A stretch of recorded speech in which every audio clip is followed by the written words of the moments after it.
বন্ধুরা, এই ধরনের ফ্যানগুলো যদি নষ্ট হয়ে যায় কিভাবে ঠিক করুন? তো দেখতেই পাচ্ছেন এখন কিন্তু ফ্যানটা চলে। তো আপনারা দেখেন এই যে আমার হাতে যে ফ্যানটা আছে এটা চার্জ হয় না, কোনো ইন্ডিকেটর জ্বলে না, মানে চার্জ না হলে এটা চলেও না। মানে চার্জ যখন শেষ হয়ে যায় তাহলে তার এটা চলবে না। তো এটা চার্জিংয়ের যে গাঁট আছে, গাঁটটা নষ্ট হয়ে গেছে।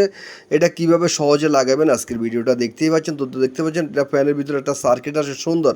তো দেখতে পাচ্ছেন এখানে একটা মানে চার্জারের গার্ড আছে। এই গার্ডটা আমরা কি করব, খুলে নেব। আগে যে গার্ডটা আছে এটা নষ্ট হয়ে গেছে, এইরকম হুবহু আরেকটা গার্ড এখানে ইনস্টল করে দিব। এখানে আপনাকে খেয়াল করতে হবে গার্ডের আশেপাশে কিন্তু অনেকগুলো কম্পোনেন্ট আছে, আইসি আছে।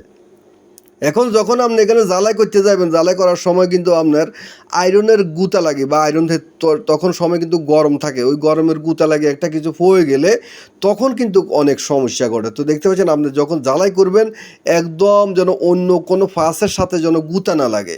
এই একটা গুঁতার কারণে মানুষের মূল্যবান জিনিস কিন্তু নষ্ট হয়ে যেতে পারে বন্ধু।